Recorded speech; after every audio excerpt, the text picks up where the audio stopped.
and as Moses Kaole would say, with a bevy of topics for the Capital Gang this morning. In a studio already, we have one of the young lawyers that I like, Mr. George Mosisi. Is it significant that you're wearing a red shirt today? Well, good morning, listeners. Good morning, Oscar.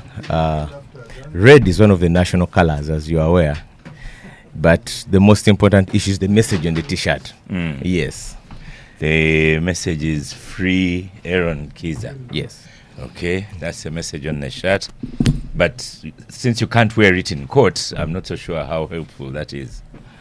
Well, as we've realized, even this week has shown that many times even the work of courts is done outside.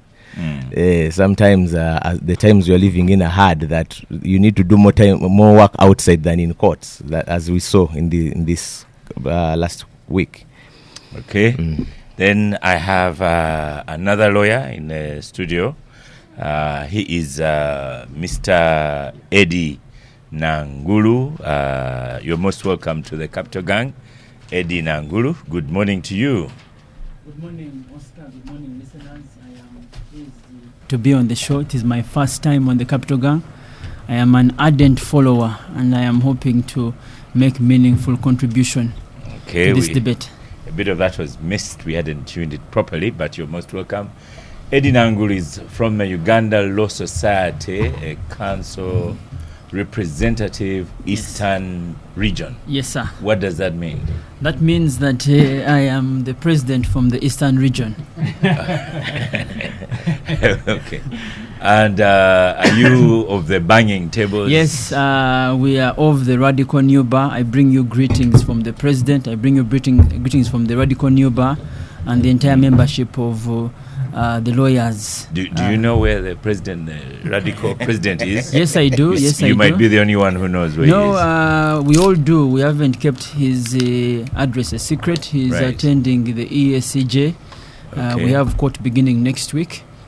Key matters involving the rule of law and our jurisprudence here. Okay, will he be able to attend that court since he's been convicted definitely, in Uganda? Definitely. He will appear in court. He's the one who is supposed to appear to argue the cases, so he'll be there. Okay. Ofano Pondo is in the studio as well, but I'll greet him a little bit later. He's a bit busy with Star Cafe materials. So he has started the attack straight away. Since he walked in, he has finished 3 chapatis already. I will call for Andrew Mwenda. So you're most welcome. And George Mosisi. And George Mosisi. So that's the Yangan few. Yeah. Well, they are right next to him. So you're most welcome to the Capital Gang, Honorable Ibra Semuju. Thank you. Good morning Oscar. to you. Good morning. Yes, that was quite a shouting match you had with Andrew Mwenda on Thursday evening. I missed the program itself, but I've since watched very many video clips going on. So in the end, was there any communication possible? But I was in the studio, so you should ask those who were watching the show. and it was very quiet. But at least Andrew, Opono, when he got angry, he just kicked Lukwago. Yes. So at least Andrew was just shouting. I may sue you unless you bring evidence to that effect. Right. So here we go. Sometimes you don't even know where to start. So, Mr. Msi, can you just say? Yeah. You have introduced Mosisi. You see, he's intending candidate for Kira municipality. Oh. On a NOP ticket. Aspirant. I see, that's why I'm saying it. Oh. Yes. That is information that was you not know? in. I did not know. One of the reasons he's doing so much media tours. Yeah. I think he's copying from the one he wants to replace. That is not true. George, I wish you well. I wish you well. As I wish as I wish Ibra. Don't be like Uganda. This is the first time you have wished Uganda one an time. NUP candidate well. I have never known. George is a boy from my village in Chagwe. So he's a son of a friend of mine. Okay. Yeah, so I would wish him to come into Parliament, or I wouldn't want him to remember my other young brother. Yeah. But George would bring the resources nearer home, I think. Well, I have to say I did not know. He has never brought himself here. I usually invite him. That's true. I invite him as a lawyer, and this time he's an interested lawyer. So with Dr. Kizza Besigye, first he was brought to court the other day, and then judge sent him back to prison because he was unwell. Were you surprised by that to begin with? And on what charge had he been brought to court? Well, I was not surprised, but I was disappointed.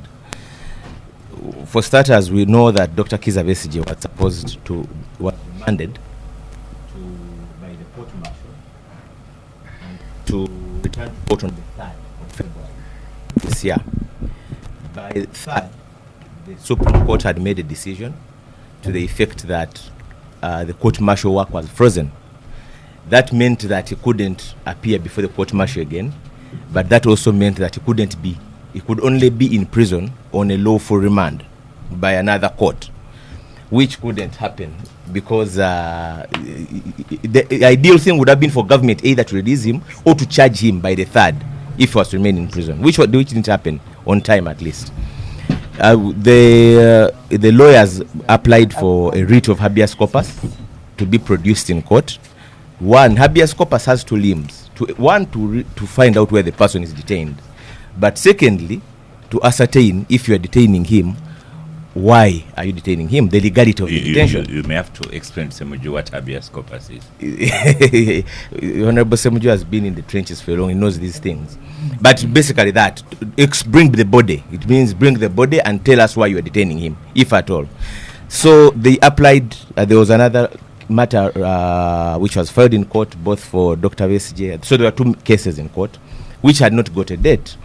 And I know that there were a lot of back and forth meetings behind the scenes. That's why I told you initially that the work, what goes into court, many of the work takes place behind court. I was in one of those meetings together with Counsel Jude Mukama, and we were trying to get a date for purposes of having the legality of Dr. Besigye and, of course, my brother Aaron Kizza examined by court. Initially, court gave us the 25th of this month, which is the coming Tuesday. And in fact, documents were signed, the production warrant was issued, and the hearing notice that the matter is going to be fixed on Tuesday.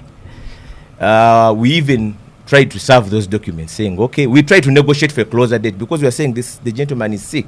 He had last appeared in court on Friday at Uganda Road, and he was frail. But of course, we couldn't get a nearer date. Later on, the documents were recalled by court, and another production warrant and the hearing notice was issued that now appear tomorrow, which those documents both came out at around 5 p.m. In fact, for some of them, we served even the prisons electronically. And I later got to know that there was some work which even started from Parliament. The three ministers were even seen at court premises, that is Honorable Mao, Honorable Kafuzi, and Honorable Muhozi. So possibly we inferred that this could have been the reason for the radical change of the dates. So we are happy because that's what we wanted, that they are appearing the following day, both Dr. Besigye and Aaron. When we appeared in court, as you all saw, because it was being televised, court said that, okay, now you've seen the gentleman, but he's frail, so I don't want him to collapse. Please take him back. Which, of course, was also a bit disappointing, because if you are saying the person we are examining the illegality of his detention, and the first thing you say before you hear the application that, okay, take him back, then supposing you are to find that the detention is illegal, wouldn't you have participated in taking him back further in the legal detention? So that's why I say that we found it a bit surprising, because at least court would have, the lawyers were praying for an interim remedy, at least release him, at least put him under in a bit of care. Court has all these obligations. On one hand, we have government saying, no, we have serious charges against this person, which they have not brought until yesterday, because like I said, the court judgment was 31st January. So for about 2-3 weeks, they hadn't brought these charges. So it was about examining the legality. So we found it a bit disappointing, but of course, and then after hearing of the applications, the two applications, both for Dr. Besigye and Aaron, court said I will issue the judgment anytime before Tuesday, before 25th, which is the coming Tuesday. And of course, we later learned that now the file has appeared at ODPP, the DPP's office, and the charges are now ready. And of course, as we all saw, he appeared in court yesterday, and he was charged with the treason, and now he was lawfully remanded. Something that we've been demanding since, because even when he first produced in court martial, his plea was, I'm in a wrong court, take me to rightful court and read whatever charges. So eventually he was brought after all this back and forth, and now he's in lawful custody, and the lawyers have applied for bail, and we shall see how it goes from there. What going back a little bit, what was the charge at court martial? What was he charged with? He was initially charged with what do you mean initially? Yes, because they amended the charge sheet. Oh. The first time he appeared in the court martial was charged with offenses to do with disturbing the security of the country. It's an offense in the UPDF Act, which is very vague. It can and then later on they amended to treachery. Treachery is also an offense only found in the UPDF Act. It's almost akin to treason, only that for treachery there's an extra ingredient of having formed a group, and then unlike treason it carries a death sentence. In the UPDF Act it carries a death sentence. So here he was charged with treason, 2 counts, treason and misprision of treason, which means concealing treason. And of course when they try to break down the facts, they're not so different from what the court martial had written, that he participated in meetings in Geneva, in Greece, for purposes of overthrowing the government of Uganda by use of arms. Right. And Aaron Kiza is still in prison illegally? Aaron is the difference with Aaron and Dr. Besigye. Aaron was convicted. We disagree with the conviction. We think it was unlawful, but he was convicted at least. He was not under. So he can only get out of prison by a court order, because he's there by an order which says up to 9 months. We've challenged. We are waiting for the decision of court, because it was also heard this past week. We are waiting for the decision, which we are told it will come out either on Monday or Tuesday, and then we shall take it up from there. So we are waiting his freedom, but he's okay physically. I was with him yesterday in prison, and I know that we shall try to see that we fight. With the Supreme Court ruling recently, does it not overturn all convictions from the court martial? No. For those who had challenged, they say that those who have been convicted and they haven't challenged, it's their discretion to either seek, because some people have even served the sentences, like the Olivia Rutaya group and all. But then they say that for those who are serving the sentences, but they had challenged their convictions and sentences, they got a benefit. So Aaron is in that category, because he had both appealed, and he had challenged that conviction and sentence in civil courts. So that's why we are challenging it, and we await the decision of the High Court. Okay, what an education. We have another lawyer in the studio, Lydia Wanyoto Mutende. You're most welcome to the Capital Gang, Lydia. Thank you, Oscar, and colleagues at the gang, good morning, and to also our listeners, good morning. I would like to welcome, of course, Musi is always here, like Oo has said. No, it is me who said Musi is always here. Or just give us extra information. Oo has said that I think his media appearances are speaking to something. 2025, 2026, and he's in red, said next to Semuju in blue. So these are my brothers. Also, I'd like to welcome Council Eddie Nangulu, not because he's from the Radical Bar, who are my bosses, but he's also from the east. We share the same city. We are both in Mbale city, and we hustle together. So Eddie, nakwinyayire wanyala kweza kwa mimbale. Unakwinyayire Eddie wanyala kweza. And greetings from Mbale city on that note. Okay. So we go to you, Eddie Nangulu, banging the table lawyer. on the case of Kiza Besigye. So now, you know, the way that you lawyers speak.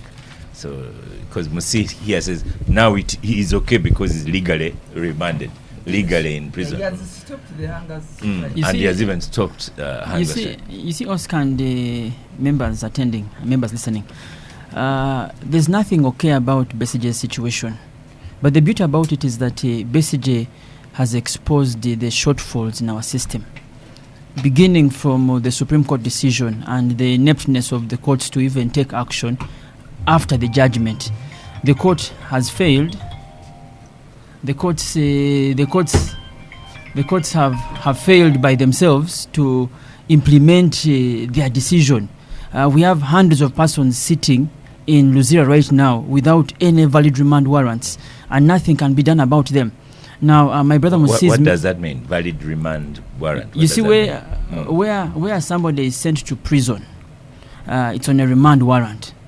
Now, when the Supreme Court said that the trials are nullified and the court is disbanded, it meant that there must be now recourse for those persons there. Now, hundreds of them are in custody. Now, Musi and my friends who are fighting for Kiza Besigye and Aaron, maybe also the ULC is also fighting for a number of Karamajongs who are in custody.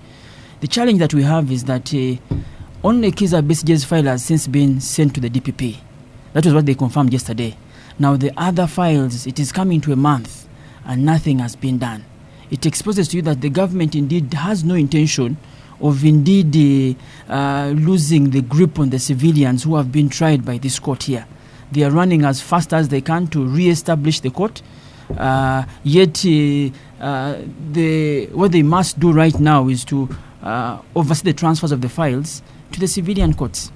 Now, Kiza Besigye's state, as my brother was saying, is seemingly okay, but not the case. He has been charged, yes, but now that exposes him to the gross malpractice within the civilian courts. He has been he appeared before a grade 1 court. A grade 1 court can't try the offences with which is being tried. Now, the laws that we are currently abiding by require that where you are in such a matter charged, you must appear before a court lacking jurisdiction to try your case. And then they will have your case mentioned for close to 6 months before they can now have you appear before a court that can try your case. This is wrong. Now, basically, much as he would think now it's time to celebrate, there's nothing to celebrate about our system. He's going to expose even the rot the more that now he has to be mentioned. You appear just to be called and sent back. You called and sent back. And that is now the cycle now for every other person. Who chose that? That is our law. That is our law. The law is that for a capital offence, you'd go through what they call committal proceedings. And committal is one of those colonial relics, yes, that causes one to appear in a wrong court. Now he's being picked from a court that they are saying is being disbanded, and now being brought to a wrong court. And he's having charges read to him that he listens to, and then has to just keep on reporting until the state says, yes, now we have been able to amass enough evidence, we can now have you sent to the proper court to try you. And the time frame is 6 months. But Oscar, that it must not exceed 6 months. Yes, but still that is too long. That is a penalty even before you are condemned. That is a pre-trial sentence that people are facing. Now, for us who practice the law, it is good for us because it is now able to expose what we encounter every day. We have been calling for amendment of the law so that persons no longer have to appear before these such processes. Where can someone appear before the proper and appropriate court instantly at the right time?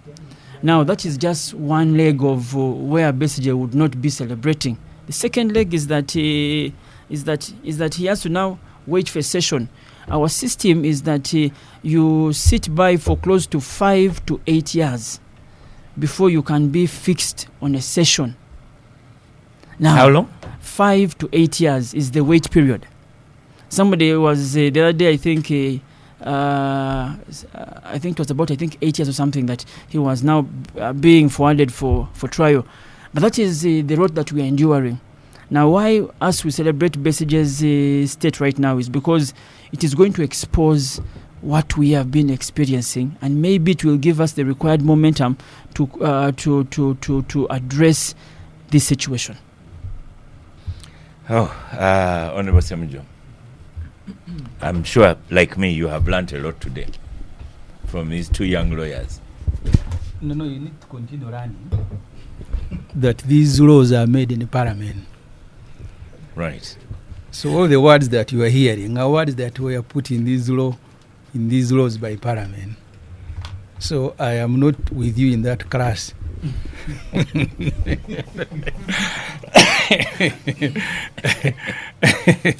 So you know a little bit more.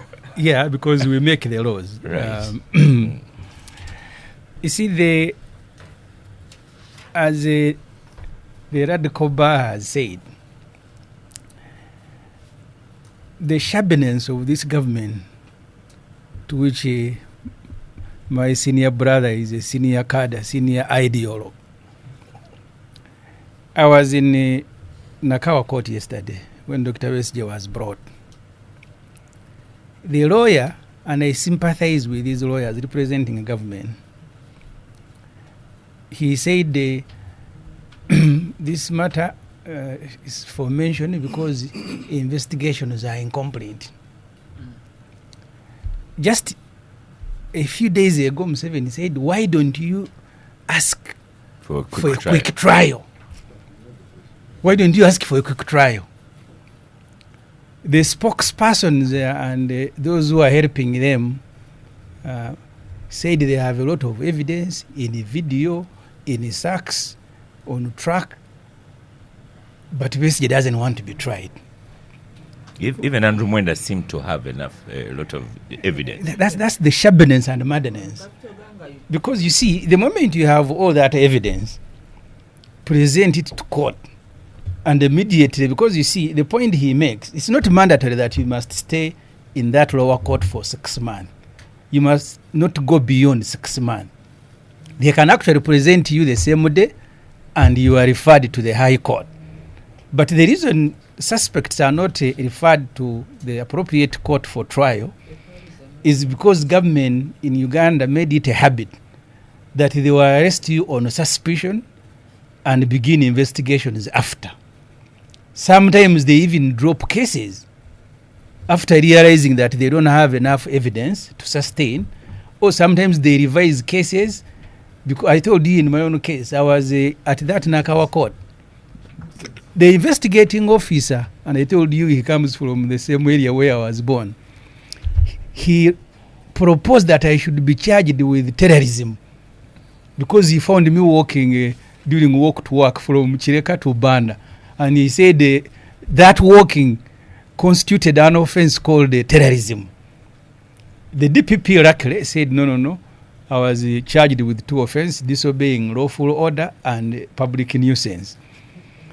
But in our case, sometimes we are lucky because of the profile. They can speed you through the process. But if you are an ordinary person, and I understood him to be speaking for the ordinary suspects who are there. There was a time I was in Nakawa court for another offense. That time Abdu was my lawyer. We had been arrested together with Cecilia Ogwals and others. And they brought a young boy who had been arrested, but he had been in prison for 11 years. The magistrate there said, okay, since you are even brought when you are young now, I have discharged you. He even had to appoint a lawyer, one of the lawyers in the court, to represent that young man. But he had been on remand reporting for 11 years, no trial. While Museveni in his letter speaks about a speedy trial, and when he's lambasting the civil courts, is that they really die with cases, they delay. That's why you brought the military court that can do things quicker. People who were arrested, the NUP supporters, it is now 4 years. They have never presented a single witness to have them tried before a court martial. Because the intention was never to try them. The intention was to keep you in prison as long as it pleases Mr. Museveni. When he will send you an emissary to say, now you can say sorry to me, and I think he derives satisfaction from that, then he says, okay, for you, I have pardoned you. I can even give you money to go and start a business. So yes, Dr. Besigye appeared. The reason he ended the hunger strike was because he was being persecuted by the military. Commander-in-chief of the military is Yoweri Museveni. His son is the head of the military. And you can see the communication. The son said, we are going to hang you. You will live only in a coffin. You must come and kneel before my father. You will do this and that. And by the way, Oscar, you excuse me for transgressing. I was telling NRM MPs as they were loading them in 2 buses, digressing, loading them in 2 buses being taken to Entebbe. And I said he must be very careful. And I want to say this in honest. Museveni, with all his shortcomings, because of his experience, but also the way he came into power, there are things that he doesn't do or he does differently. His son is an amateur, too mechanical. And I told NRM MPs, because you are all supporting Museveni's son to take over, but you are changing the legal landscape in the country. At least Museveni has been charging you for this and that, and then he will grab you at the High Court. But now there is one who wants to arrest you even before committing a crime. That's what he told the Parliamentary Committee on Defense. When they summoned him, he said, who are you to summon me? I'll come and arrest you. Now you are changing, assuming Museveni dies, because he's a candidate by his age. He doesn't even have to be sick. Oscar, my father just fell down and died. He didn't fall sick. When you are in that age, 70's age, I mean, your health can fail. One day you wake up and it cannot continue. And Museveni has said it himself. And then you are in the hands of someone who sometimes behaves like a madman. And you have, by your own action, you have changed the legal landscape. So, back to the point, Oscar. We are now comfortable. Before back to the point, yes, the where you diverted. Yes. Do we need to provide you with some extra security from Capital Gang, because the CDF also said he's ready for you? No, he said he will kill me. So do you have security that can stop that killing? I told the people one time I was attending a funeral in my constituents, and I told them, you see, you should never be frightened by death. And I usually tell the story of Kasiri Gwang. I used to meet him seeking medical attention from Nakasero Hospital with guards, 2 of them with AK-47. But they found them outside and said the person you are guarding is dead. So even these guns are not security themselves, Oscar. So but people can pretend and draw comfort in them. Okay, so back to the topic as yes, you're concluding. So Dr. Westje is now in the appropriate court. It doesn't, by the way, mean that the treatment will automatically change. You may be in the appropriate court, but the prosecution can continue. They can bring charges, they can change them, the courts themselves can play you around, because the level of tension that was in the court, and I sympathize with these people who are serving this government, even the magistrates. I remember the story one time of Vietnam. There was a journalist who had been given a news bulletin written, go and read. And you see, when you are reading wrong, she burst into crying, started crying, she couldn't read, and that's where the bulletin ended. I saw the magistrate handling this matter. Dukwago is telling you that Besigye's health is in your hands. And you can see a man who was arrested walking is now in a wheelchair. But you cannot exercise your authority as a court because you are serving in very difficult circumstances. I told you Oscar was in Masaka when Aaron Sewanya and Segirinya were being released by a high court judge. And the high court judge said these are MPs, by their own profile they will attend court. When they got rearrested, the same court but now a different judge, he said these are MPs, they will interfere with the investigation, they should be in jail. Until when Museveni said now you can release them. So the courts, yes, exist. Basically is now in the right court. The offences have been amended as Council Musi has said, but the content remains the same.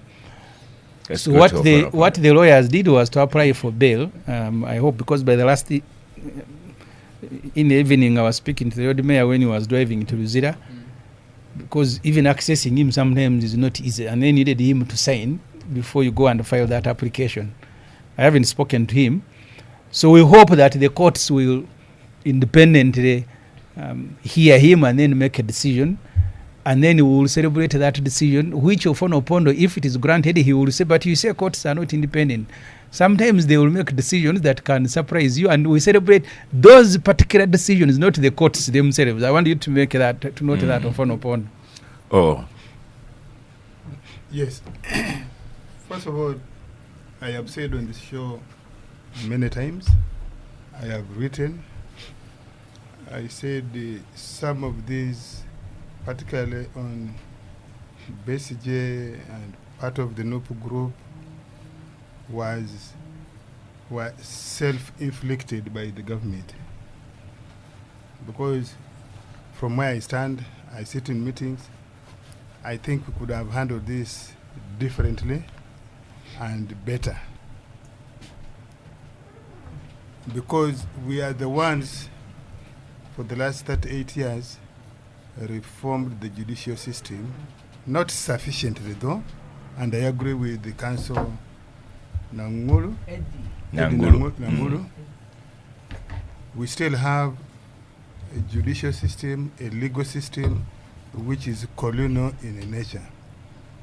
And we have seen in this week in the parliament, people going back to wigs, people rejecting their own traditional attire, and so on. That shows you the kind of mind of the elites leading the country. No, I'll explain why. Some people come there in towels and pajamas. No. Because they are made in the Biteng. Have you been to the Indian parliament? Yes, I have. Yes. Lok Sabha and Rajya Sabha and other parliaments. Yeah. They don't put on those suits of yours. And if you put on a suit and a necktie and you speak garbage, what is the use? We are discussing like men of. So I thought. No, I like that diversion. Since you also diverted. I thought we could have handled this matter differently. And by the overzealousness, we have now brought the UPDF in my assessment and its court system to unnecessary disrepute.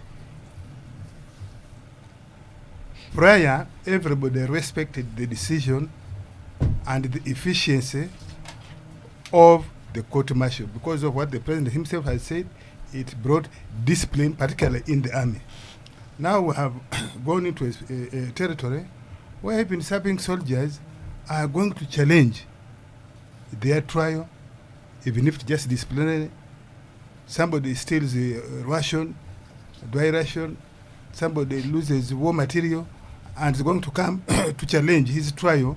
So we are by ourselves killed, quote and unquote, the court-martial. I hope we can learn and do better. I am also glad that now Kizza Besigye is before the right court, quote and quote. But of course this will not stop his sidekicks from raising other side issues. They will now talk about the delay. You have had them here, the delay in the judicial process, and yet, George, there's somebody, I think they used to say, the wheel of justice moves slowly, turns slowly.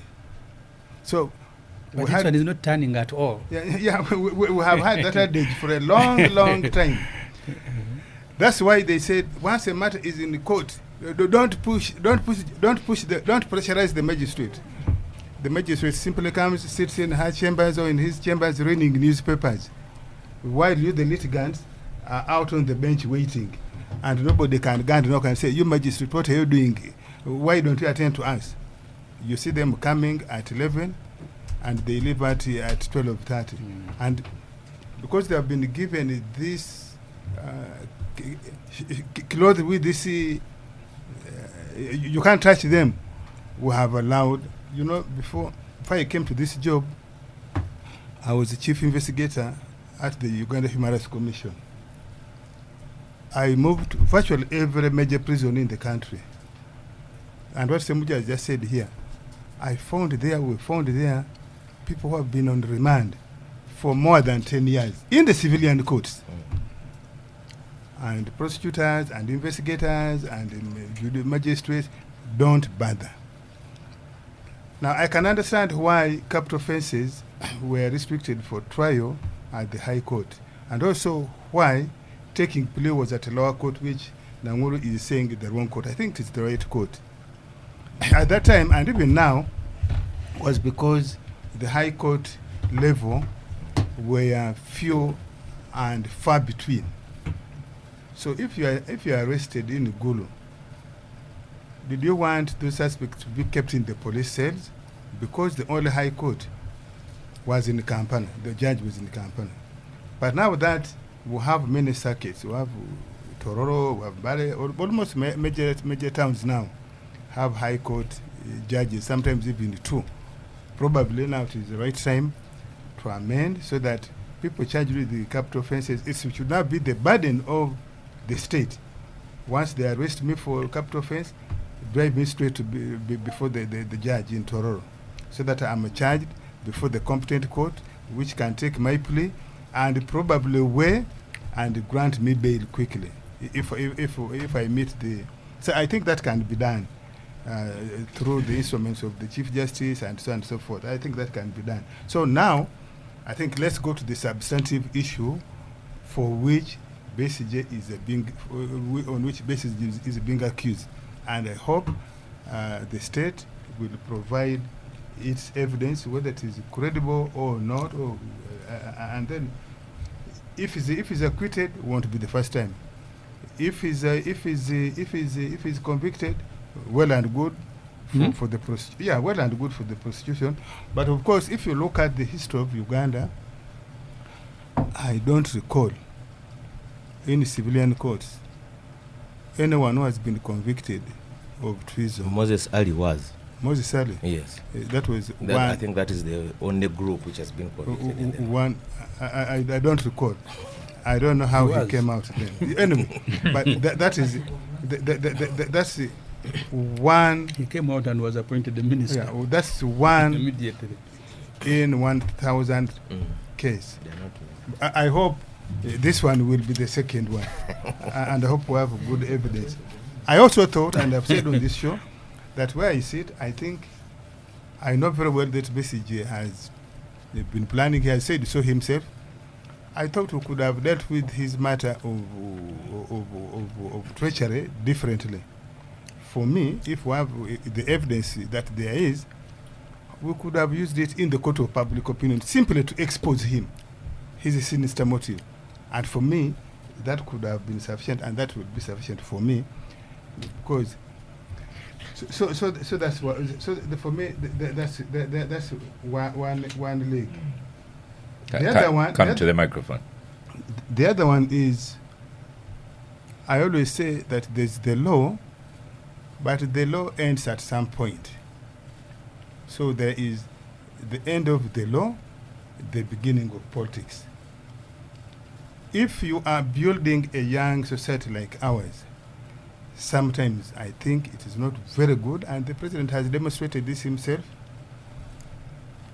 You don't have to go legalize. Sometimes you bend backwards and have these cases handled politically. That brings politically. You can call someone who has grievance or who has even committed an offense, understand the reasons why they have taken that route.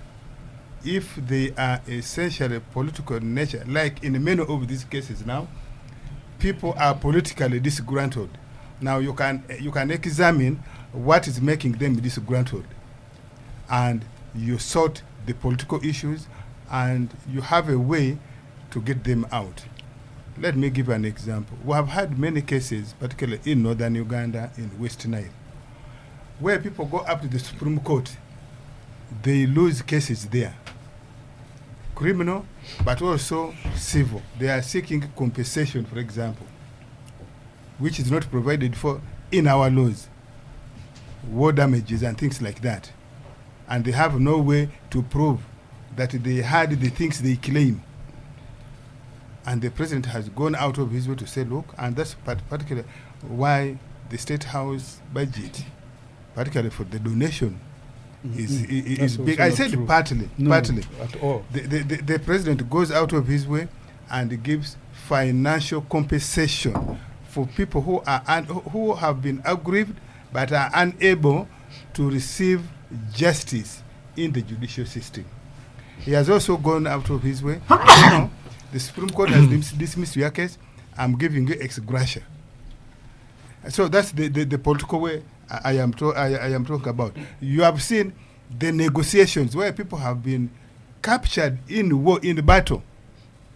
Instead of some of them have been taken to court, but instead of prosecuting them, quietly they are released. They are negotiated through, appointed into government.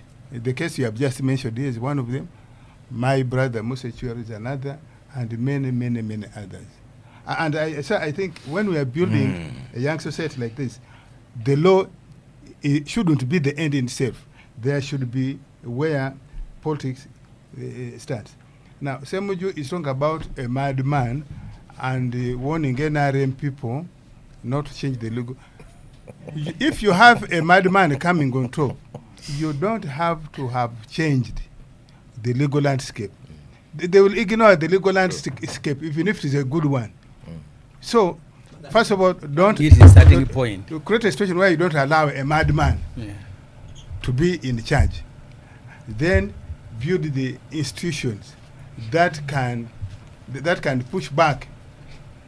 Should in the unlikely event that in the unlikely event that the madman has overridden the institutions, has ascended into the seat. So that's what we should be doing. But the mad people don't need the legal system. No, as I was coming into radio today, I listened to a bit of BBC. These days they seem to like Uganda a lot.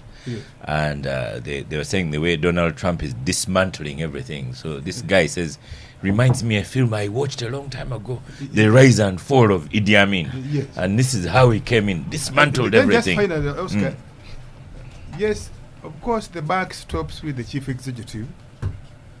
So the president's statement that why don't you ask for a speedy trial? The president is not the investigations officer, and he cannot supervise every case under investigation. But you would assume he was briefed.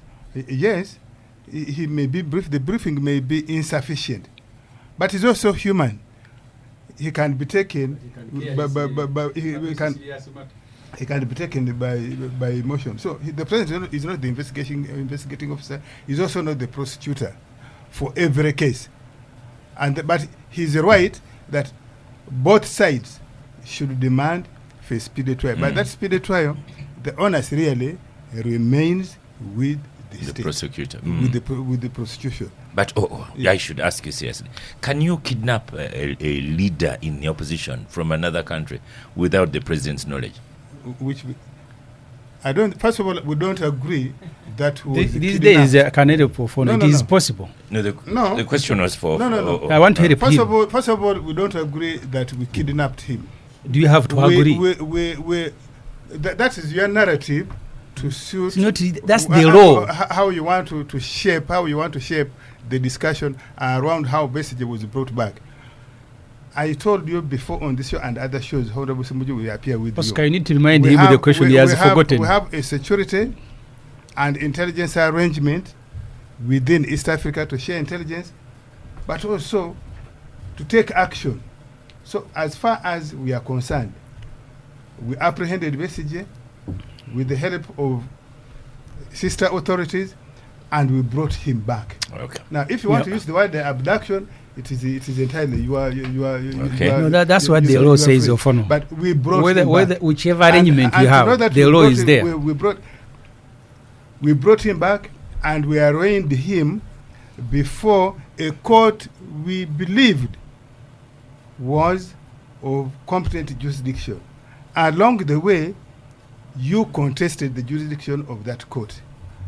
Along the way, the Supreme Court has nullified now the jurisdiction and authority of that court.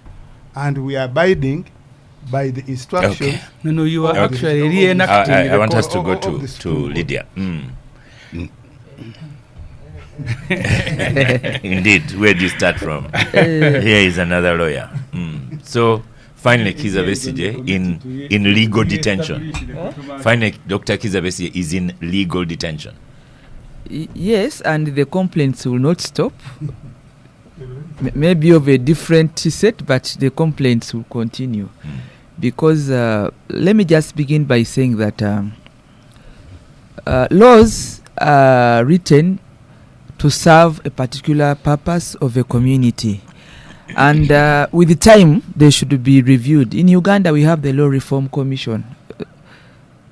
That speaks to these are living things, because they should be dynamic and change to address problems or to address order in a society at a time. So when we are talking about acts of parliament, like the UPDF Act, which actually has been in Parliament for review, but you remember that also it has been closed in the history, like O has said, of the war. We're coming from a conflicted country. Uganda had a big history of conflict, and when you see some of the laws or the rules where they were harsh or they were more difficult than we have today, because they were addressing a particular hardships of the insecurity at that time. If you look at the legal notice number 1 of 1986, it just carried on what they had been using in their struggle, and it closed it to the new order so that we can have a government that is legitimate to carry on. So I think that if you think like me, I invite you to think like me, that this is an opportunity for us to review the laws that can work for our time. The conflicts in Uganda have subsided. Maybe we need to review the crimes, and our generation is now here. What is it that we can do to review the laws? Maybe through the Law Reform Commission, and we have Parliament, that's why they can work for the times, but also blend with the relevant articles. Chapter 4, what they call the Bill of Rights, or 1995 Constitution, is still there. That one has not been tampered with. It is still intact. So we can, all of us, be proactive and ensure that the Bill of Rights, we've been quoting Article 28. For us women, we like Article 31, but let's look at the whole picture and ensure that these laws are aligned, but most important, Oscar, with the times. I wanted to share the issue of standards of law and how they are implemented. Oscar, in 2000, early 2000, 2003, 2004, there was the International Tribunal on the Rwanda Genocide. It was housed in Arusha, and they were trying genocide suspects, and the victims were in Rwanda. I was an observer in that International Tribunal, and we made a compelling report that there was no justice in that process. This is an international court. The suspects were being brought in a limousine, Benzes. They were living well. They were dressed in suits. They were eating very well. But the victims were being brought in buses for many days through the borders to Arusha, in their numbers, looking miserable. They traumatized, as you remember what they went through. We said, no, this cannot be, there's no justice here. So they had to disband that international court because the standards are not the same. So colleagues, I also want to let you know, they had to take back the Rwandan victims and form the Gacaca court. So the Gacaca court was within the environment and could work so that justice was not only being done but seen to be done. And in Uganda, we have similar courts like in maybe Acholi. What is it called? Those type of courts. I'm just trying to let you know that some of the laws we have in Uganda may be colonial or may not work for us. But we have an opportunity. We have an opportunity to say our country is now stable. Can we look at... Fortunately, Semuju will not now quarrel, because at least the laws that speak, the articles and clauses of the laws that speak to the rights in our 1995 constitution, The 1995 constitution that was made in this government are still intact. So we can rely on them like we are doing now. And let me disinform. I've been listening to you, Semuju, and the others. Let me inform and disinform your allegations, because I sit in caucus and I've been following this, because I also have an interest as a person, as a Ugandan, but at our time we must stand out and make a contribution.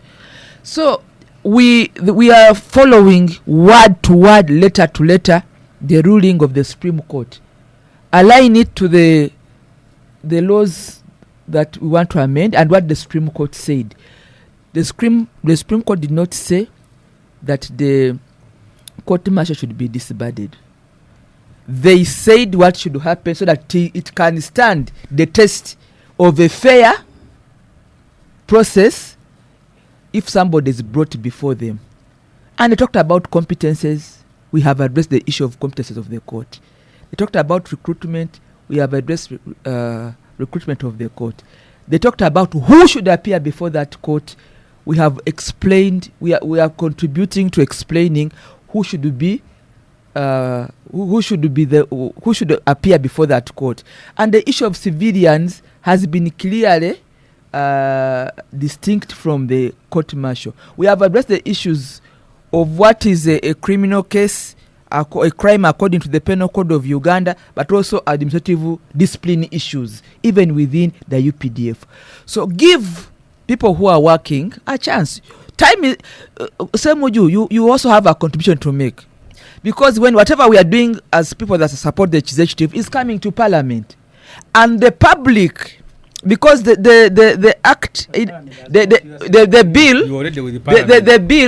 bill was withdrawn. There was already, so that we can be able now to align properly. That bill was there even before. It was there before. The UPDF amendment bill was already in parliament. It was withdrawn on Thursday, so that we can now address comprehensively the issues that the Supreme Court addressed, and then we bring it back. It is coming to parliament through the Ministry of Defence. When it comes to the parliament through Ministry of Defence and the Veteran Affairs, you have an opportunity, because the project will be referred to the committee, the relevant committee.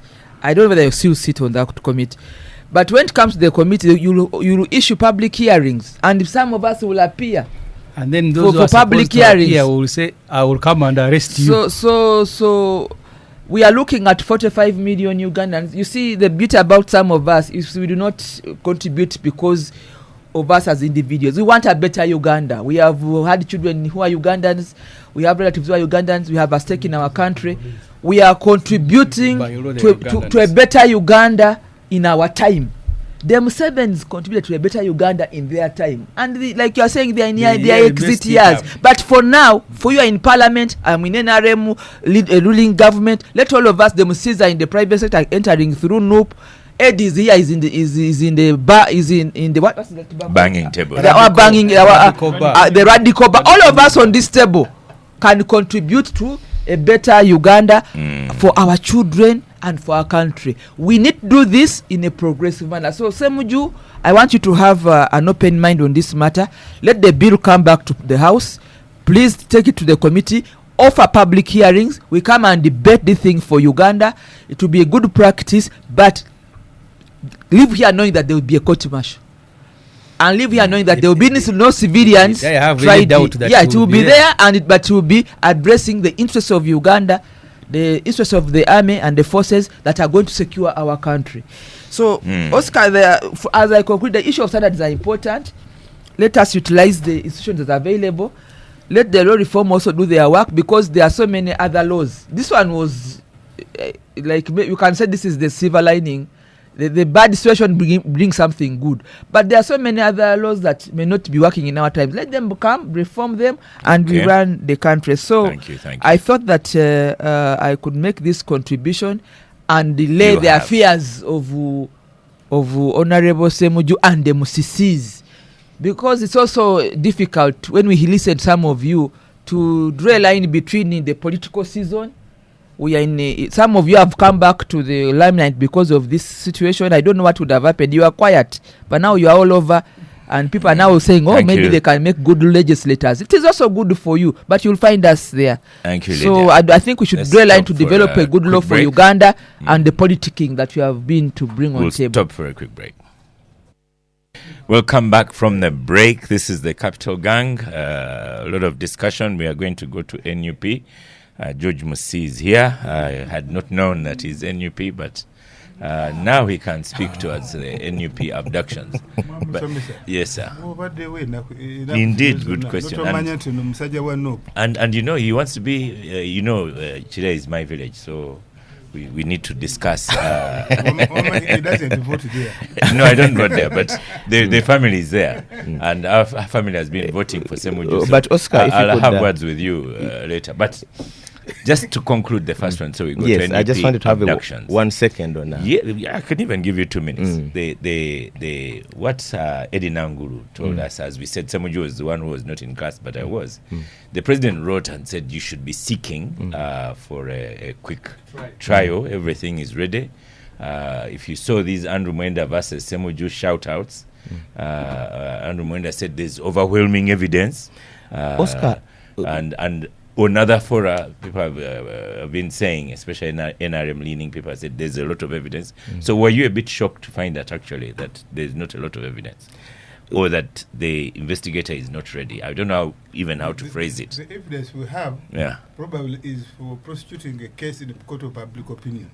It may not. It may not satisfy the others. Where Yes. Kiza was convicted without a trial. Yes, and I agree. I agree with Honorable Semuju that sometimes. But just take out what is it? The evidence they may have is for court of public. No. The evidence I may have may be for prosecuting a case successfully in the court of public opinion and media.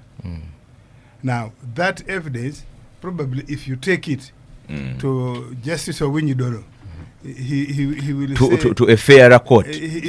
I'm not so sure that that's the fair record. Because their standards are different. That's what I can say. He may say this is street talk. Okay. Or it is not permissible. I was not shocked because I've seen it happen in a number of cases. Actually, when people talk about court martial, saying that if you have been found with guns, why don't you be tried? I've represented not thousands, but hundreds of people before, and I've seen how people talk about evidence, and then when you look at actually what the evidence is required, there's hardly anything. When you talk about the actual case of Dr. Kizza Besigye, he was arrested sometime last year. He was arraigned in court. So who has been denying the quick trial? The first thing he said is that take me to a proper court. And eventually, even after the Supreme Court decision on 31st January, it took them 3 weeks to just bring a charge before the decent court. So I don't think that he would be the last person to fear a trial, because he has faced a number of them. Possibly he's one of the most charged Ugandans. But then on the issue of, there's something O said about bringing the army courts into disrepute. The Supreme Court decision, and just like the lower court, the Constitutional Court decision in Kabazi-Guruka, confirmed what we've always known, that court martials are lawfully established. Our point of disagreement was who they should try. So the constant use of bringing and what they should try. The last 5 to 6 years have seen the court martial increasingly being brought into disrepute by bringing flimsy political cases before them. So this is not about the army, it's about the people make decisions outside.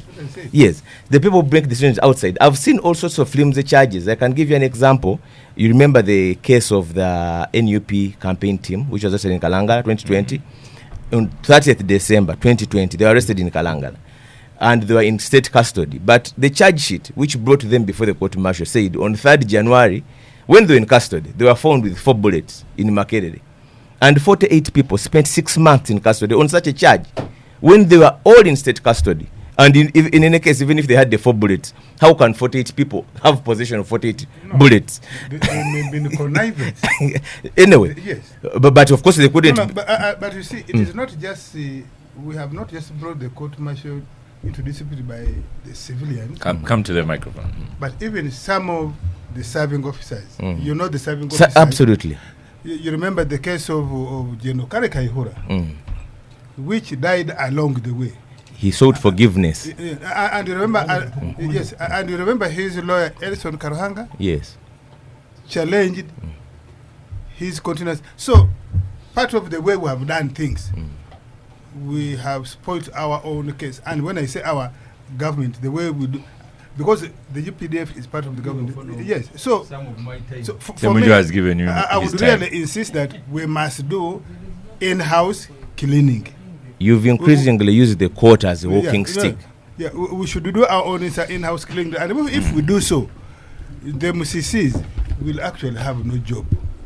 No, we'll have better jobs. I don't want to be representing people in court martial. I wouldn't wish. Actually, when Lydia says, some of this, and I said, this court martial, taking people to court martial, has brought even the lawyers would never have heard about. And now also, they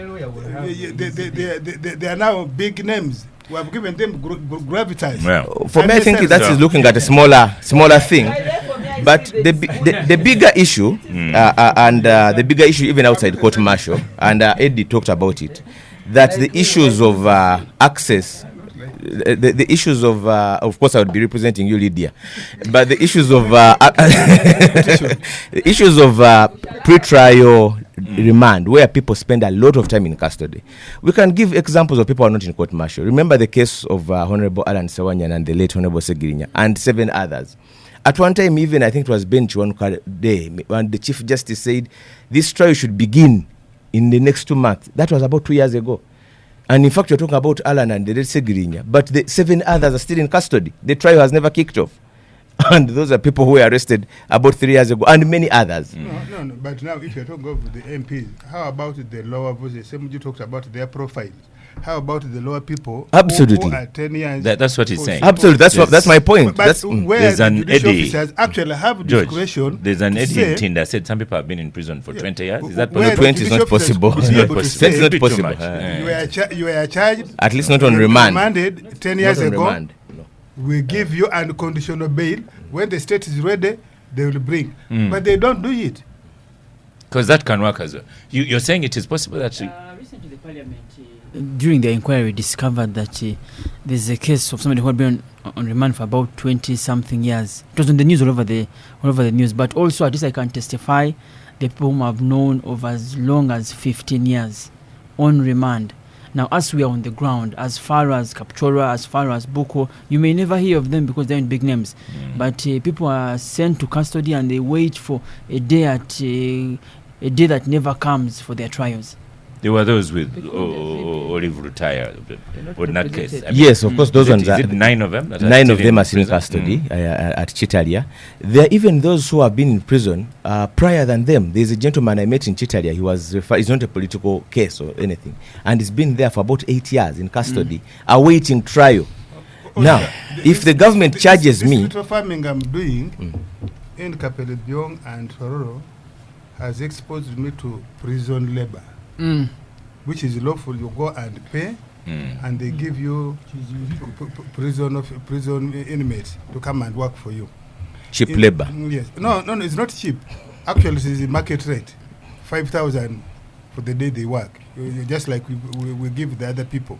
Now, in the course of working for me, both in Kapelebyong and in Toro, you go asking people, why are you in prison? Why are you in prison? Why are you in prison? And they tell you, the fileman, blah, blah, this. And ask him, when were you last brought for your case either to be heard or for mention? In those far-flung prisons like Amuria, in the Kapelebyong we use Amuria prison, which is like 30 kilometers away. A fellow tells you, I was the last taken before a magistrate 3 years ago. When you ask a prison officer, they said, but we don't have transport. So how can we take a prisoner to take plea? So online services are not there yet? No. They have not yet. So what the Angola is saying, yes, the High Court, the court martial issue has highlighted, but it is an indictment on civilian court to have huge numbers of people on remand. Backlog. Whose cases have never been mentioned. They never go to prison to magistrates at all. That's what these ones want. A discussion for next time. Can I also George Musi. just add something before? No, you Okay, add it. please. I'll give you a minute. You add it in your next submission. Abductions. The most recent one was wanted your to chairman, be Nyanzi. Pardon? It's not the most recent. Oh, it's not the most recent? one took place yesterday. The most recent took place yesterday. Yes. And what was that? Well, let's talk about NUP abductions. Of course, when we say the word abductions, and just like what was this happening with kidnapped, these are and I agree that an arrest is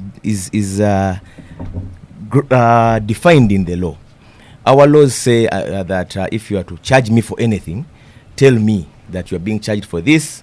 Detain me at a gazetted place. Let me access my next of kin or lawyers if possible. And if you are to hold me, it shouldn't be beyond 48 hours. Where people dressed like Ofono Pondo come armed in an unregistered car, sometimes they even shoot. They take me to an unknown place for days. That cannot be an arrest.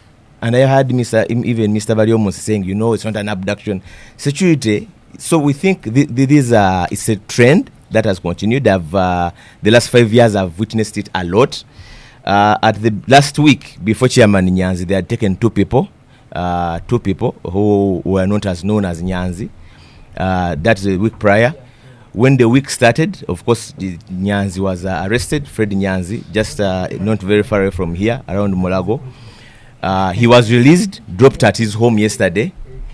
The day after Nyanzi, I think that was Tuesday, they arrested 4 people who were traveling from a barrio. They're traveling from Masaka.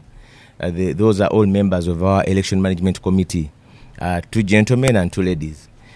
2 days later, the ladies were also released, purportedly on police bond. The gentlemen are not yet accounted for, but they were arrested at the same time. Just yesterday, 3 people were arrested, including the head of NUP security, Achille Ochivombi, who we got out on bail not so long ago, about 3 months ago, somewhere in Lugazi, as they were traveling to Jinja with the colleague he was with. He was brought to his home yesterday to do what they call a search, I don't know, and together with the gentleman he was arrested with. And another colleague was also abducted. He's nowhere to be seen yet. So those are the ones we know. And of course the trend is always similar, that they hold you in an unknown place. They don't charge you with any serious thing. Sometimes you have to go to court to seek court interventions. Like the 2 colleagues who arrested last week, their habeas corpus applications are supposed to come out on Monday for hearing. So sometimes when we serve them with court documents, that's when they release or come up with some sort of a charge. So it's the continued thing we've seen since 2021, and of course which was also climaxed by the siege at the party offices, which is still taking place as we speak now. Started last evening, lasted through the night, and up to now. With what they are called, police statement said they are conducting a search. And still even a search, as even the partisan lawyers like Lydia, Honorable, would agree, such is under our laws. That's under Uganda laws? Under our Ugandan laws. You cannot search my home in my absence. In fact, I'm even supposed to come with a lawyer if I have one. No, we didn't. But they broke in. You fled, no? No, a search, for instance, especially an organizational search, for instance, there's no reason why you wouldn't tell me.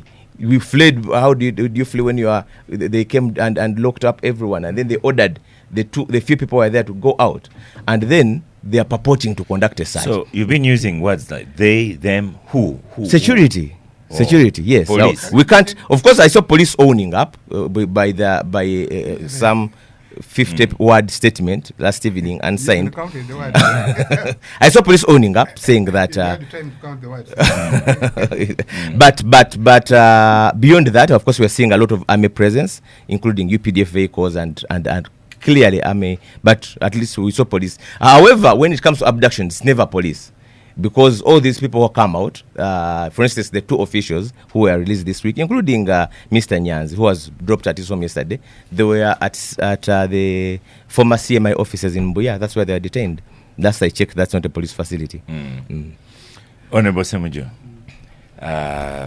on abductions or kidnaps and so on. Are you surprised that NUP is experiencing these things at this moment in time? No, I am not. We've gone through this. After 2016 elections, our headquarters at that time, when I was still FDC, they raided and took it over for 3 weeks. Carried away printer, computers, everything. Did they ever bring them back? Some were brought back, others they claimed they are not the ones who took them. But there is no offense and nobody was charged with any offense. I was on a Uganda radio station and I told them we are in a period where we should expect 3 things. Prison, if you are lucky. Death or exile, like in the case of Kakwenza, Stedanyans and others. We will now even begin preferring prison. The late Aziz Kasuja told me, and I mean, he was arrested and taken to Makindye military police. He spoke to a few colleagues who were in the military and said, you guys, why don't you help me out? And they said, it is safer for you to stay here. So you stay in prison. So we are already into that period. By his lawyer, the way you see the cloud outside. It blame heavily, but it didn't stay. So that's why I said we are into that period. And Ofon, I want to thank you for that information. Both were NRM. Yes. And these are NRM people. Aziz Kasuja was a part of the Amin government at one time. And that's why, Lydia, and I want to thank you if I can take you back to what you have said. You NRM people need to learn. I remember in Parliament, I was grabbed there by police on the instructions of late Jacob Oranya because I was protesting in the manner in which the Public Order Management Act was being processed. These NRM MPs were, Abdul Katun is actually one who used the word, were being ferried on borders. We had spent 3 weeks processing this registration clause by clause. And on the last day when you are actually just passing after scrutiny, they ferried all NRM MPs, I would say somewhat, were brought on borders. And he said, this cannot happen. So the punishment I got was to be dragged out of. But the substantive issue is that even when Oranya dropped his stance, Amama Baba said I should go to the disciplinary. He was very angry that I did not go through a disciplinary committee. Eventually, he was the first person to be arrested under that law when he was going for presidential consultations at Jinja.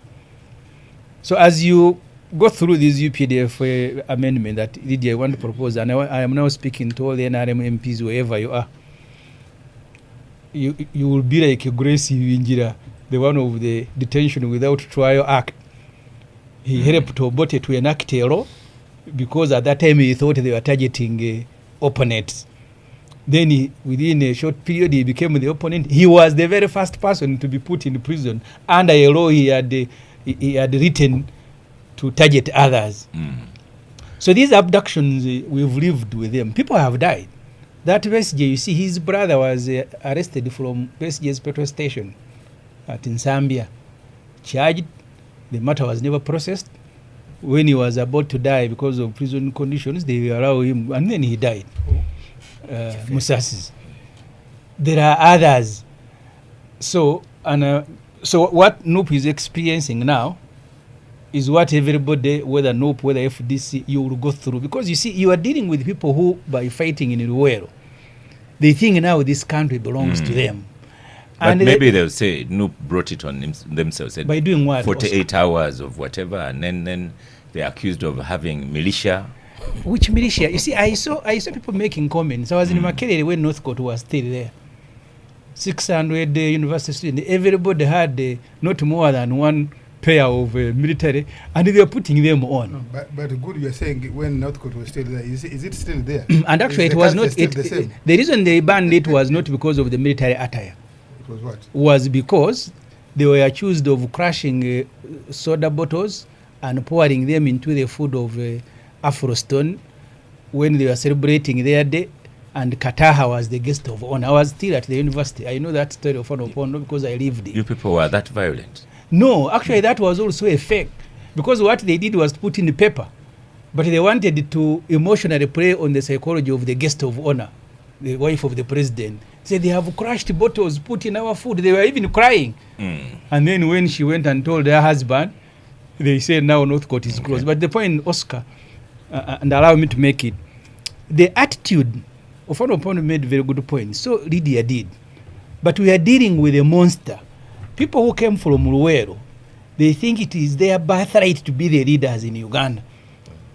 Museveni has been smarter. He doesn't do the things that their means did, putting their names and their faces on currency. But he has done the same things differently. You read the UPDF Act, which the leaders are now amending, and Museveni's name is there permanently as a member of the Historical High Command. Even in the grave, Museveni will remain a member of the UPDF Historical High Command, and therefore by that history, he becomes a member of the UPDF High Command even today, even in death, because his name is in the law. The same thing that they are meaning to put their heads on. So, and now something else has developed, which is terrible. They now think we are the ones who have grown in this country. You've seen Ofono speaking about their contribution. Well, now our children must take over. Whether the children have brains in their heads or not, this is our thing. They must take it over. The rest of you, it is up to you.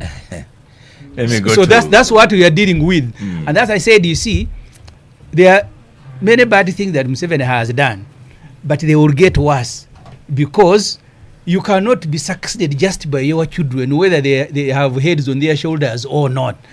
And they who? So Arupo, who was appointed vice president, and the first thing she did was to go and visit and thank Sare in the north. Please don't insult me. Eddie Nangulu. You think that is a vice president? Go and read Kazora's book. Yeah, Eddie Nangulu. Yes. With the abductions. Yes. The banging the table, radical new bar. Yes. Do you have a plan for these people that might be rotting in prison, or those that have been abducted and returned?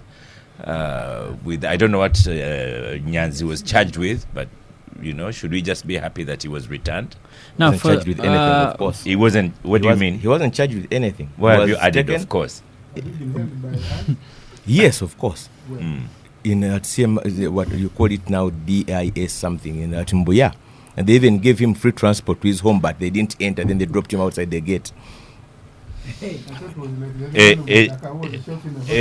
Nangulu. Yes. That's your own Nankulu, your own. Yes. The mic is now in my hands. Yes. Please continue. The radical new bar, of course, indeed, is banging tables wherever they exist, wherever there has been abuse of procedure and malpractice. We haven't left any stone unturned. As a matter of fact, when we took office, among our first key things to do was to begin to take steps to represent the Karamajongs who had been detained illegally at the court-martial. Now we continue to offer representation through our members. My brother here, Musiz, one of our members, doing a good job on ground to represent people who are detained illegally. Now, but even beyond that, the abductions aren't new. They haven't begun to occur yesterday. First, they even remind us of days past of what previous governments used to do to entrench their role. But recently, I think if I may draw two clear examples, the Black Mamba scenario, the Kiza Besigye, and the rape of the court at that time. First, those are now phenomenal.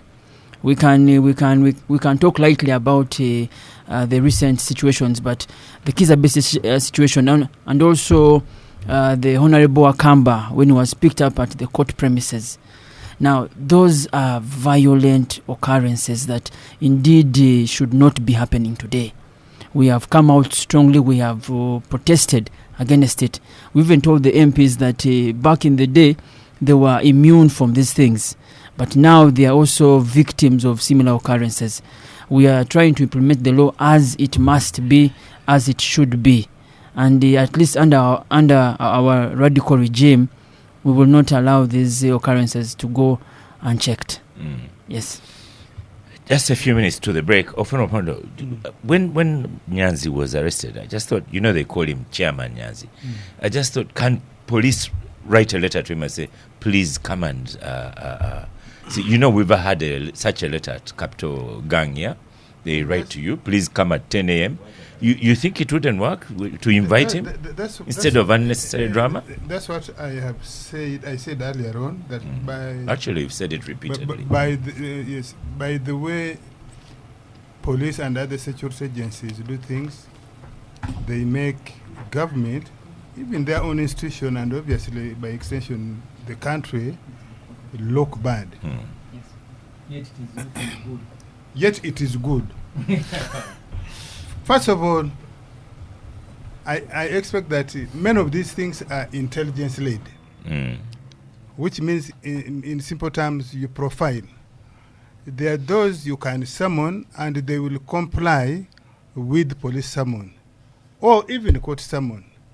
And therefore, you don't need rough handling, rough tackling. That level of violence. And this is not just the political people.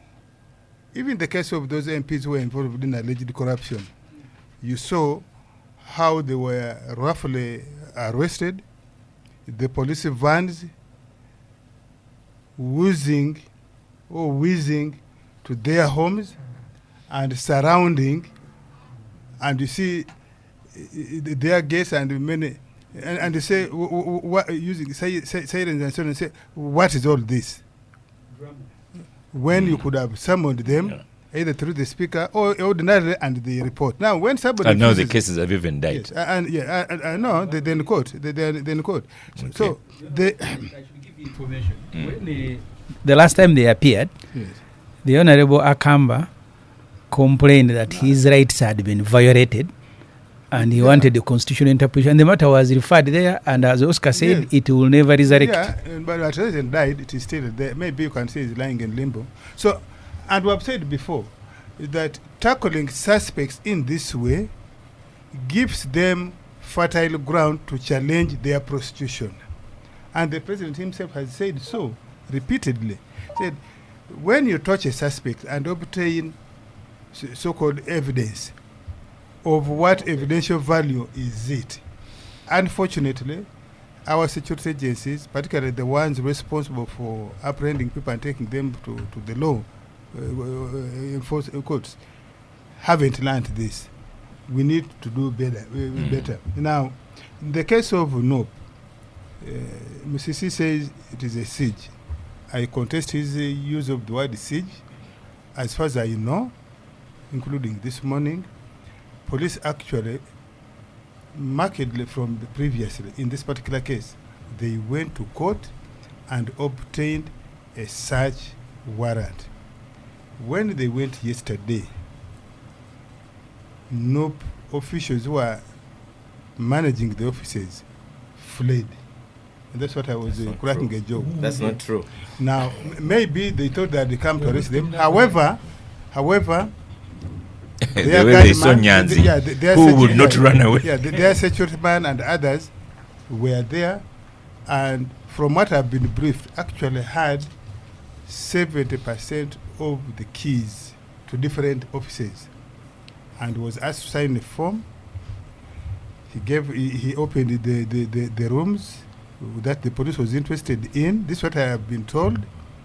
And the police searched every place. Of course, they picked some of the things they think are of value for their investigation.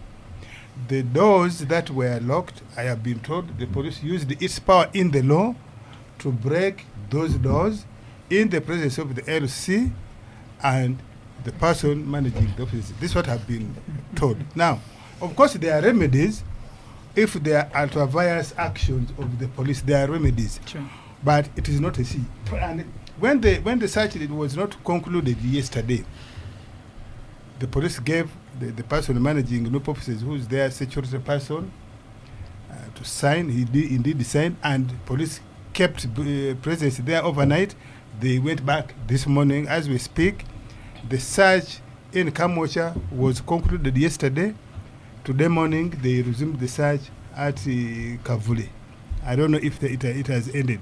So that's the situation. However, if there are things that you think was a breach, you have remedies. I'm not saying that police should behave with impunity on the line that you have a remedy you can seek, but that's what has happened. Now, what prompted this particular search was your own training, where the police says you are training a militia. Now, of course, when the allegations come, the police is free to come, and the police supported, again, in law by other sister security agencies. Now, if you are really law-abiding and the police is coming, why not stay and ask them? You say, this is my gate. You have nothing to hide. Why don't you stay there, challenge them, even refuse to open while you are there, and say, we are the owners of this premises, we have committed no offense, and if they want, they can use their force. You look at them using their force, that's okay, but don't run away. And it is critical to say, you're now behaving like the Congolese army that is fleeing, because you say you are an army. So why are you fleeing if you are an army? Who says it's an army? You. Where? No one has described. Armies can actually run. The one of Uganda was beaten by Congo and they took off. Yes, so. In Kisangani 1 and 2. Yes, that's why I'm saying they are like those ones that run. If you are an army, that means the fact that you fled, it means your motives are sinister in the things you do. Yeah, unless you are withdrawing, you are going to regret it. It means you have sinister motive. For me, I have never been arrested, I can say. But if the police was to come to my home, or even stop me at the road, I will stop. Or even invite you to a police station. So I'm saying, there are cases where, and many of these cases actually should be summoned by the police or via court, and then if they refuse to appear, then you can use the kind of So I think some of the things, how do you say it in Uganda? I think that's how we show force. You have seen even on the road. You have seen you go to a fuel station.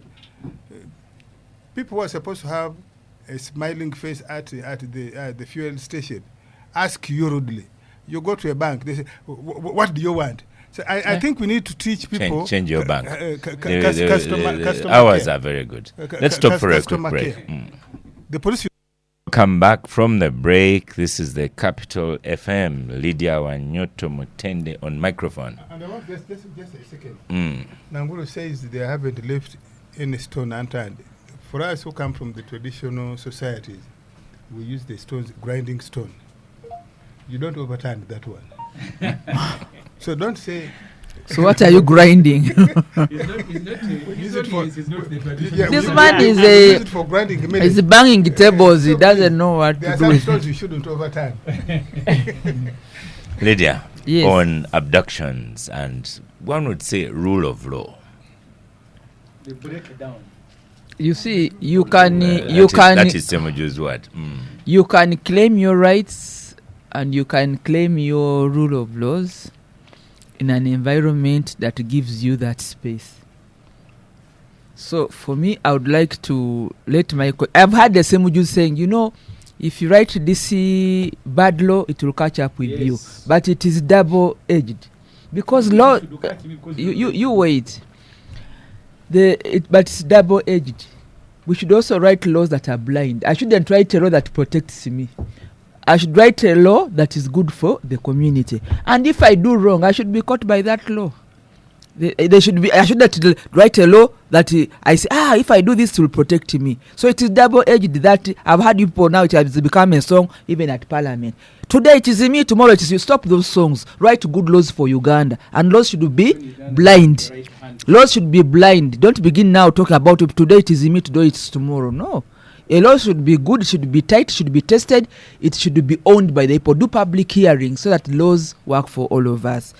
On the issue of, did you call them abductions? Abductions, yes. Like I've said it, why is it that people get arrested after abducted? If someone has been abducted, you know what to do. But also, why are you standing in the way of the law? People are now going to seek arrest warrant because they have suspicions. Why are you in the way of being suspected? Do your work the way you are supposed to do. Present yourselves. Be within the line of the law. Nobody is going to come for you. And if you think it is the politics, you have the space to make the noise. All the media houses in Uganda today, they are just because it's a political year, Oscar. So maybe this is an opportunity for people to have the platform. It will be on and on. Some people are going to hide.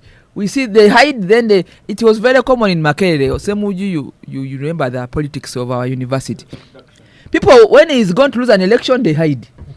If they hide for 2-3 days, they've been. So, Oscar, be careful about your question about abductions. We don't know whether the abductions are genuine or they are faked. Because for us, we used to have people faking. Chairman Nyanzi could have abducted himself. I've just said be cautious about putting us on spot because some of them are fake. People come out limping from the bush when they were self-abducted. But Oscar, you remember seeking attention, seeking media attention. Yes? The case of Honorable Mpugo in 2020, where he was shot in a hotel and he claimed that it was the government that had shot him, but eventually it was found it was different things. So we must also know. Even this future of message could be something else. Could be one way to seek base.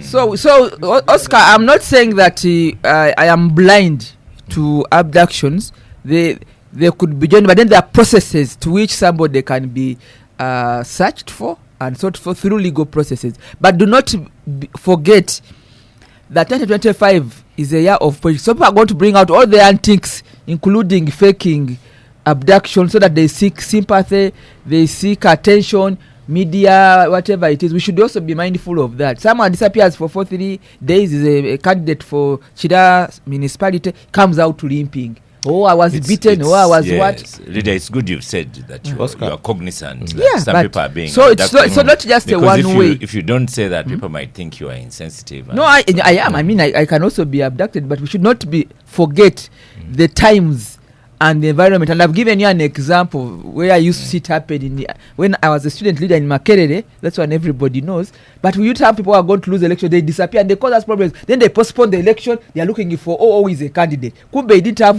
logistics or to finish his campaign. Just a quick one. Of course, Lydia, you risk sounding very, very insensitive. No, I want to be honest and objective because these things happen. I don't know of anyone in the last 5 years who has faked an abduction and in the last 5 years. Thank God you are referring to university days. To the contrary, I can give you over 50 habeas corpus applications we've made in the High Court where a person has been missing. On the microphone. Where someone has been missing for days, sometimes months. In one case, even state attorneys come to court and say, we've searched everywhere, the person is not there. Then a month later, the person is purportedly released on police bond. Now, in the case of Mr. Nyanzi, he was arrested in broad daylight. There were even gunshots at Kubiri at 5 p.m. And the police was saying, a place which has a lot of footage, a CCTV camera, where police would even gladly say, no, this is he was taken. But they can't even own up. Because it's one thing to say, we've taken him, now he is in the custody of us as security. But they can't own up until they release them. In the case of the ladies who were arrested on Massacre Road and the gentlemen, in fact, no one even noticed. We just found out when their phones went off. And they hadn't reached home and the phones were off. And we imagined that maybe we started... Are they NUP people? Yes, of course. They are the officials of the National Management Committee. And then, 2 days later, into the night, they are taken to police in Chireka to purportedly sign for police bond.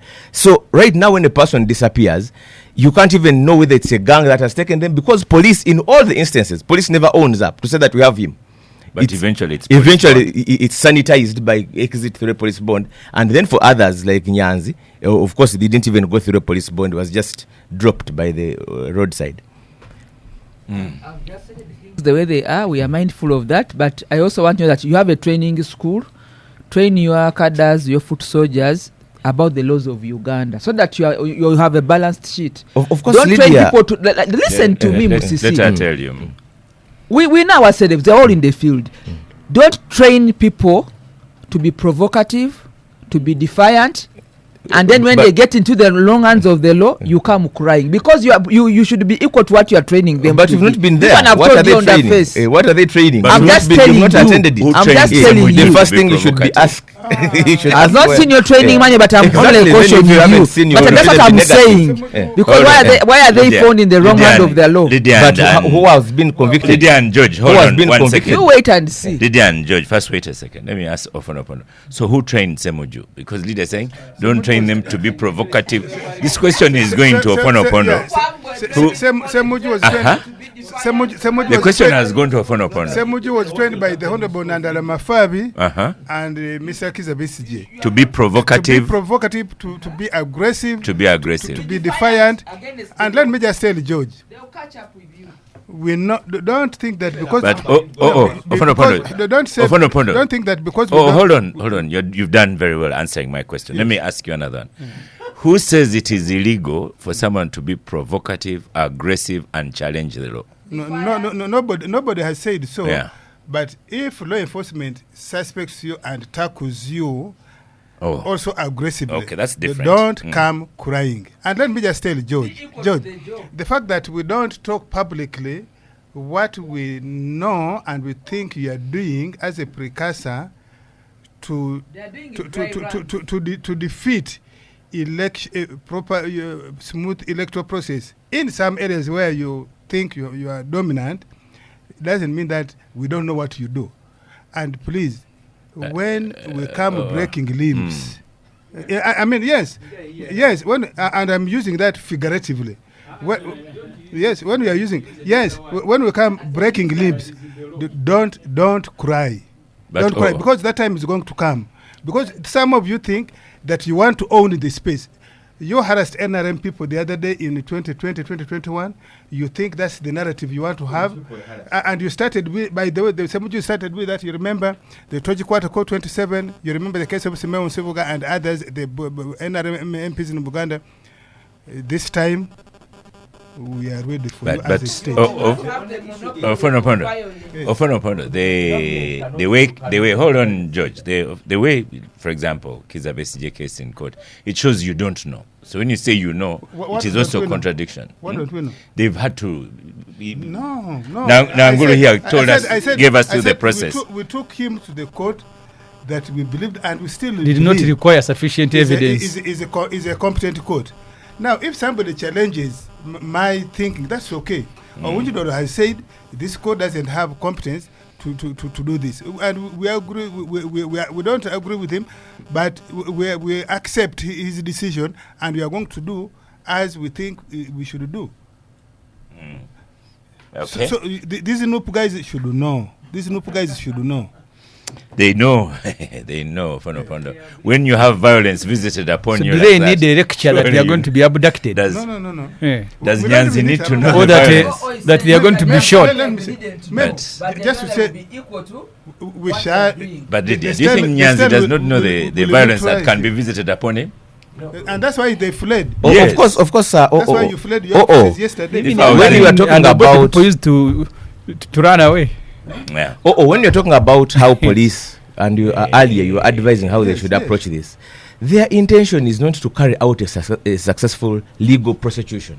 In fact, I've never said that NOP is above the law. If you think that NOP, or anyone for that matter, has broken any laws of the land, the state should not behave like a militia by finding people on the streets and taking them. Charge them and prosecute them. To the contrary, you're talking Excellent. about the violence we meted out. Who has been George, convicted? Excellent. That's a good way to finish. Or not, we will not agree upon. The rest we can have a discussion after the show.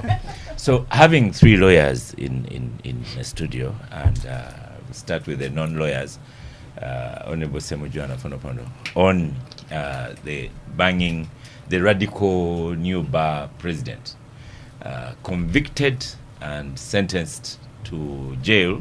The last sentence was arrest and jail him for what? For 2 years. So were you surprised by that conviction? And what next now for the president of a radical new bar? You know, I am sometimes conflicted because Justice Sekana was like a brother. We were at the university together in Mitchell. He was part of our social groups even when we left. Yes. But the way he conducts himself as a judge is very shocking. But so I said, as I said, I am conflicted. I appeared before his court when we took the Ofonopono's group of Nandara. That's my group. Yes. That is So when we were in that court, he was very insulting, very angry. It's as if going to his court we had committed a crime. He even told us, "You speak up, I have another appointment." I said, eventually one of his guards came and he was elbowing me. I said, "You man, have some discipline. You mean Sekana is an angel that if we squeeze ourselves entering, he can't squeeze himself going out?" Then he felt embarrassed. Because really, if you are a lawyer of Sekana's competence, he has even written books for the School of Law. And I remember one time when they made appointments, another lawyer with whom we were in class, Fred Mpanga, not Mpanga, the senior, he said, I don't know if he still holds the same view. He said, instead of appointing, why don't they appoint people like the Sekanas? I don't know if he still has the same view. Because they told him he has even written books people have read at the law school. So in a matter where you are conflicted, because the president of Law Society was being accused of contempt of court, and the person at the center of that contempt is Sekana. Someone else goes to court, he files a case, you are the one hearing it, and you are the one who is complaining that this guy didn't respect me, has been abusing me on social media. And then you say, in his absence, now I have sentenced you to 2 years. What do they want us to take these courts to be? I have started fearing Sekana the same way I was fearing Kavuma. I told you, Oscar, I used to move with my passport. I said one day, I remember that time. If I ever appear before, if they tell me you're going to appear before Kavuma, I will be in another country, maybe like Kakwenza. Because you can't be a judge who is complaining that you have been disrespected, and then they bring that suspect. You are behaving like Museveni, who is not a judge. Because Museveni picks Besigye, him and his son are the one who's complaining. Some people say that's how you spoil a good argument. No. Because these things, they are the same. Because Besigye, Muhoozi says Besigye wants to kill my father, and he's brought to a court that Muhoozi supervises. What's the difference between Muhoozi and Sekana? Because the reason you want to come to courts of judges who have been trained, some of them highly trained, it is because we know by your training and conduct there are things you may not, even if you feel bad about them. So I sympathize with Semakade. I think he's done things that people didn't know he was capable of doing. So by banging the tables are also now banging him. Paying the price. So Fonopondo, the other non-lawyer.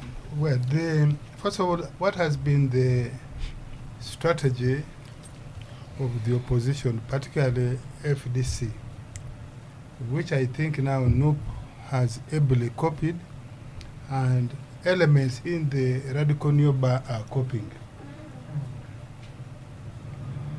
Target specific state officials who you think are bidding either Museveni's or government interests.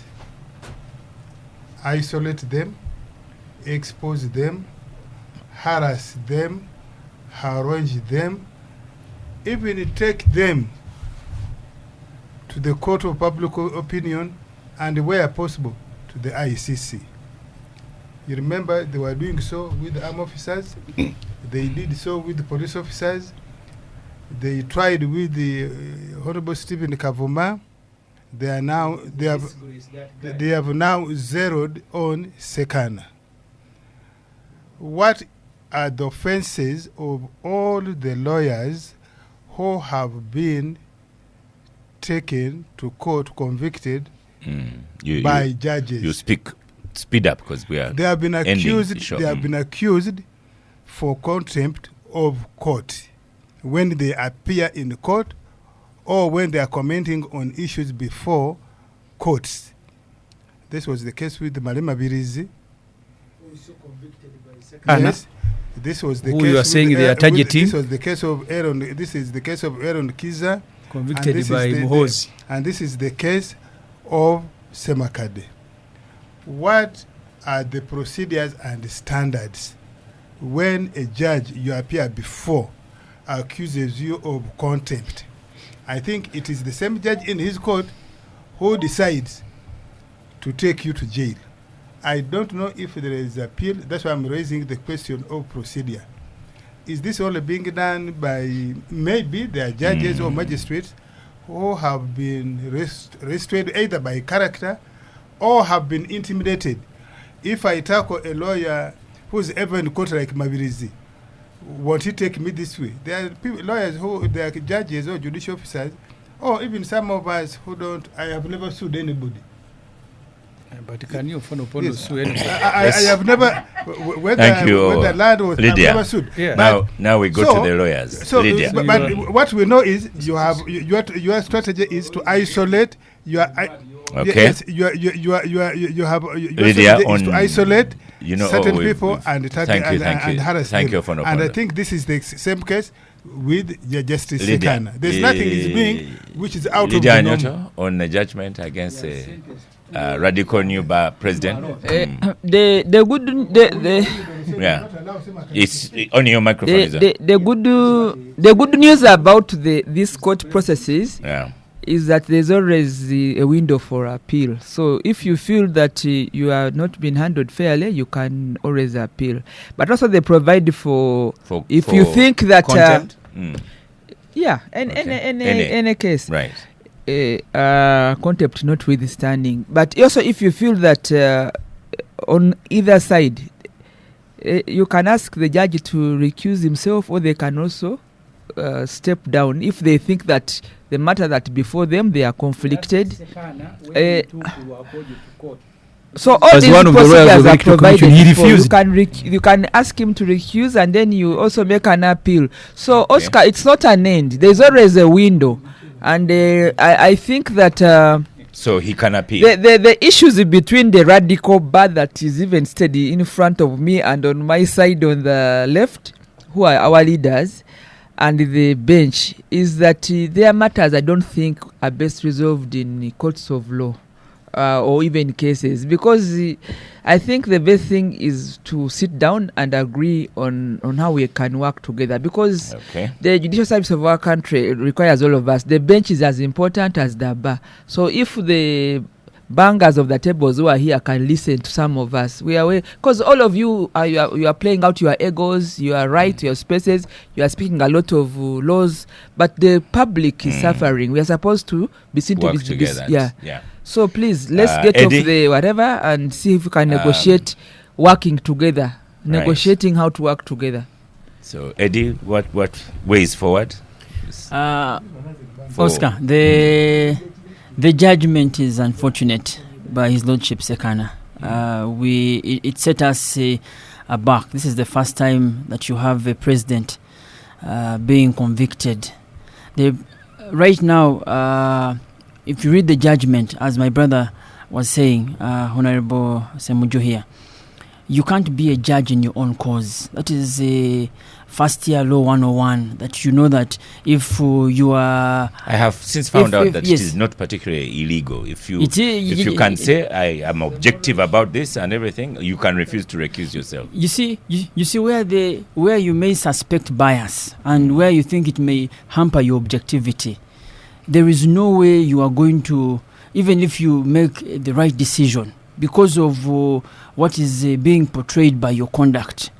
These words that were said by the president. You know, Eddie, there's an issue of time. Yes. And yet I have many questions Let to me- ask you. let But me- let me put to you. Yes. You couldn't see this coming. I mean, you'd No, been no, banging no, no, tables no, and by calling the- Sekana names by and the- so on. we- You we- couldn't see it coming. Were you caught off No. guard or- Oscar, we saw this coming. Right. We knew of the decision. We knew of the sentence. Right. But Even as- before the decision. but in the as sentencing. yes, I'm we saying knew of the, it. The conduct of the Radical New Bar previously. You didn't think We are something living like this could in happen? we are living in days of utmost chaos. The system that we are fighting against Yeah. cannot be addressed by decorum speakers. It is deep rooted that until you bang the table hard, people won't hear our voices. People won't hear our voices. You want to That be is like why we are Trump, constrained. President We are Trump. constrained to take these matters here the way we are doing it, because until we speak loudly and bang the tables hard, we won't be heard. George Musi, you started the show, you are ending the show. Well, So, can courts, same question as I've asked Eddie Nangulu. Were you taken by surprise by that conviction? There's nothing very, very surprising lately, Oscar. But yes, can courts hold a lawyer in contempt? Yes. Are there standards for holding someone in contempt? Yes. The Supreme Court has even set the standard. That unlike in the case of Aaron Kiza, where he was tried and convicted and not even given a chance. But what Eddie was saying, and I want to emphasize is that, and even Honorable Semuju, that the issue of bias, yes, it's up to the individual judicial officer to recuse themselves, but there are also standards there that an ordinary person should be able to see and say this decision came as a result of independence or without bias. Last year, the Constitutional Court made a decision, Justice Pamugemerere, in the case of Zaki, which was almost similar, where the Speaker had presided over Parliament, Zaki had been accused of insulting the Speaker on Twitter, just like Semakade here, insulting the same judge. And Justice Pamugemerere in her decision said, of course the Speaker was deputy then, said that, but however you were the person who had been insulted, what was so pressing that you couldn't wait for your boss to preside over a house when you are the subject matter? So same issues arise that maybe it could have been handled better. Maybe, of course, the judge could have handled it over to any of the judges in the division to handle. That irrespective of whether the decision was right or not, an independent person sitting aback like you, Oscar, cannot watch and say there was no bias in this matter because you presided over a matter where you were the most aggrieved party. So thank you very much, listeners of the Capital Gang. You haven't read that message, the case of Mnyagwa who abducted himself and smeared the chicken blood on himself. Yeah. You know, Levi Eyaro. Thank you so much, listeners of the Capital Gang. Thank you, Star Cafe. The performance of the gang has been very good, apart from maybe Musisi, who has not performed. Thank you, Eddie Nangulu, the Uganda Law Society Council representative of Eastern Region. Can you mediate between Musisi and Semuju? Yes, I'm going to speak to them. Thank you, Honorable Semuju. Thank you. Oscar is enjoying the red and the blue here. Thank you, Honorable Leader Nyoto Ofonopondo. Thank you, George Musi. I am Oscar Semoya Msoke, and I'll see you next week. Thank you.